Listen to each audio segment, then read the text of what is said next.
There have now been 3 major royal events in the last week where Kate and William were not together. The first is William's Earthshot Prize, which actually in the last 3 years, Kate has not been to with him.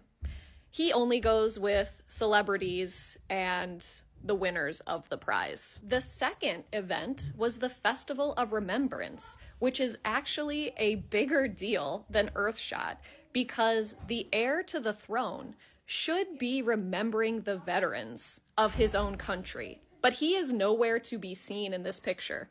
He was back from his trip, but he did not attend this actual important event. And the third was just today, which was when Kate went solo to the Armistice Day outing. Now, usually it is a blood royal that goes to one of these, so you would think that it would be William who would step up and do his job. But Kate went alone. Now, if Meghan and Harry had done that many events that were big deals to them, so like, let's say the Invictus Games for Harry, and Meghan just didn't show up 3 years in a row, what do you think the British media would be saying? We already know, because they tried to divorce those two when Harry, isn't smiling wide enough in a picture with Meghan.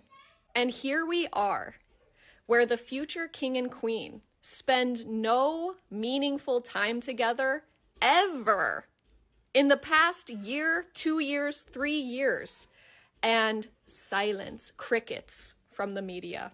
It is wild. Where is William? And why is he not doing his job? One does find oneself observing with a curious eye the ever-evolving spectacle of royal life.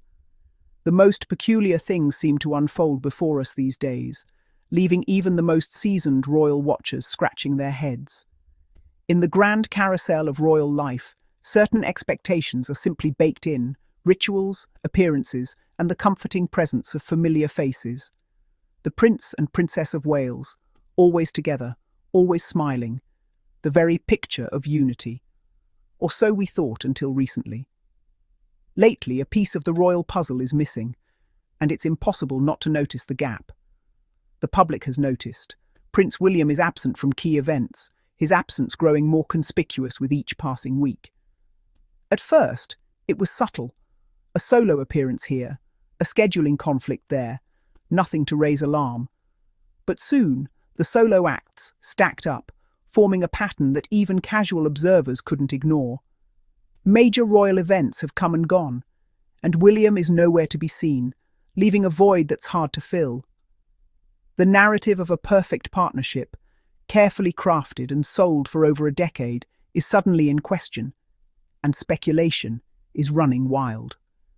When the palace and press remain silent, offering no explanations, the public starts to wonder, and rumours begin to swirl.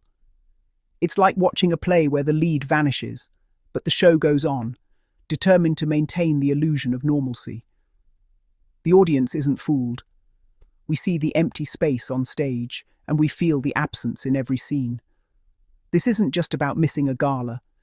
It's about the image of the monarchy's golden couple and what their absence might mean for the future. When even the most basic gesture, showing up together, is missing, questions bubble up and concern grows among the public. The royal show has a new, intriguing subplot, one that has everyone watching, waiting, and wondering what will happen next. Let's begin with the Earthshot Prize, Prince William's signature project and a highlight of the royal calendar. This ambitious initiative, launched by William, aims to find innovative solutions to the planet's most pressing environmental challenges. It's a night that draws global attention, with leaders, celebrities, and activists all gathering to celebrate progress and hope for the future. In previous years, Kate was always by his side, the couple presenting a united front for the world to see. Their partnership at such events has become a symbol of modern royalty, supportive, glamorous, and relatable. But this year, William walked the green carpet in Singapore alone, his presence commanding but noticeably solo. The official reason given? Kate stayed home to help Prince George with his important school exams, prioritizing her role as a mother. It's a plausible excuse, perhaps, but let's not forget, the royal family is never short on help or resources. There are nannies, tutors, and staff for every need. The absence was noted, but quickly brushed aside by the press, who seemed eager to move on without much scrutiny. Imagine if another royal couple tried this. Headlines would explode, speculation would run wild, and questions would be asked for weeks. For William and Kate, though, it was treated as a mere footnote, not a scandal or a crisis. Yet this was William's big night, a culmination of his vision and hard work, and Kate's absence left a noticeable void. Her presence would have signalled unity and strength. Her absence, intentional or not, spoke volumes to those paying attention. Was this a one-off, a rare exception, or could it be the start of a new pattern for the royal couple? The message was clear. On this important night, the dynamic duo was, for once, a solo act. The public took notice even if the press did not, sparking quiet conversations and subtle speculation. The royal partnership, so often seen as unshakable, suddenly looked just a little less certain to those watching closely. Next, the Festival of Remembrance, one of the most solemn royal events. The royal family attends together, a symbol of unity and respect. This year, Kate attended alone, William nowhere in sight. The official explanation? A vague, private engagement. No details, no real answers.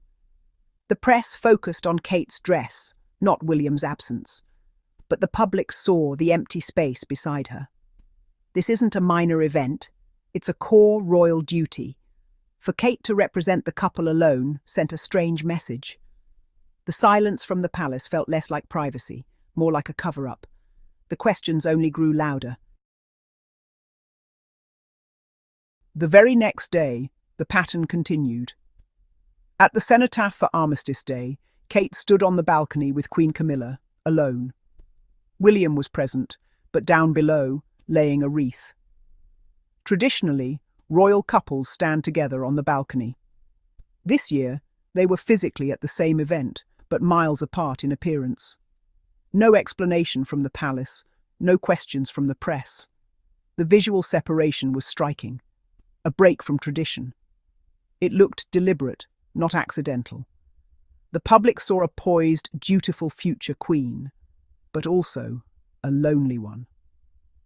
The narrative of the inseparable couple was shattered. 3 major events, 3 solo acts. The whispers became a roar. What on earth is going on? 1 solo appearance is an anomaly. 2 is curious. 3 is a pattern. Earthshot, Remembrance, Armistice, 3 pillar events, 3 solo acts. This is unprecedented for William and Kate. Their joint appearances are a cornerstone of the royal brand. When that unity disappears, the brand weakens. The palace's silence only fuels speculation. The old excuses, scheduling, childcare, don't hold up. This isn't about needing space. It's about public roles. The consistency of these solo appearances suggests a deliberate shift, but without context, it just looks odd. Happy couples show up for each other, especially in public. The absence of unity is now a public conversation. The palace's strategy of silence is backfiring. 3 strikes, and the questions are louder than ever. The royal partnership is under the microscope. Now, let's talk about the British media. The same press that obsesses over royal details is suddenly silent about William and Kate's solo acts. No headlines, no analysis, no scrutiny. Contrast this with the treatment of Harry and Meghan, every move dissected, every absence a scandal. If Meghan skipped Invictus, or Harry missed Remembrance, the outrage would be deafening. For William and Kate, the reporting is gentle, the excuses accepted. This double standard is glaring. The media has chosen to protect the future king and queen. The silence is the story. In the age of social media, this strategy is harder to maintain. The public can see the difference. The press may be silent, but the people are not. While the media stays quiet, the public is buzzing.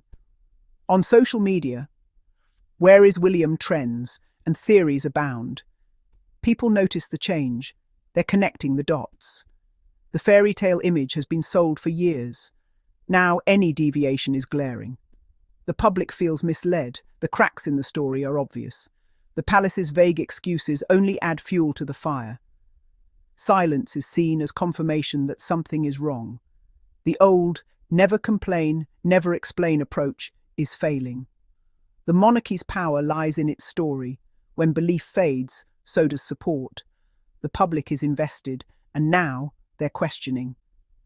The PR team can't polish over the tarnish. The audience is reading the script and spotting the plot holes. The pressure is mounting for answers. In the end, this isn't just about royal marriage troubles or fleeting tabloid rumours. It's about something much deeper, about the struggle for control over the story that gets told to the world. It's about who truly shapes the narrative and who gets to decide what the public sees and believes. For years, we've been presented with a flawless image of unity and tradition, a carefully curated portrait of harmony within the royal family. Now, that image is quietly unravelling, not because of a dramatic scandal, but through subtle, unexplained absences that raise more questions than answers. The silence surrounding these events is perhaps the most telling detail of all, echoing louder than any official statement. The media's refusal to dig deeper or challenge the official line reveals a clear bias, a reluctance to disrupt the established order.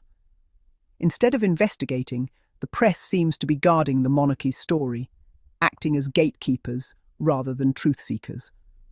But the public is no longer passive.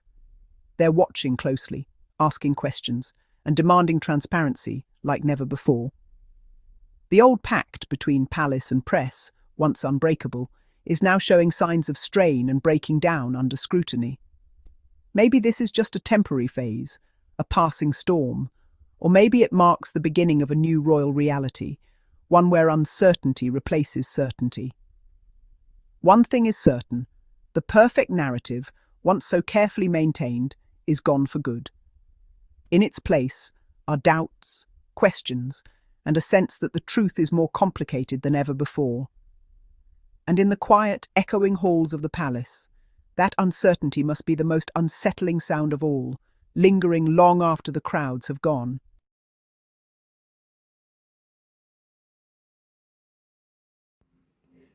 To all my amazing and curious Sussex family, thank you all for watching our videos, and do not forget to subscribe, like, and put a comment. Bye bye. See you in our next episode. Bye.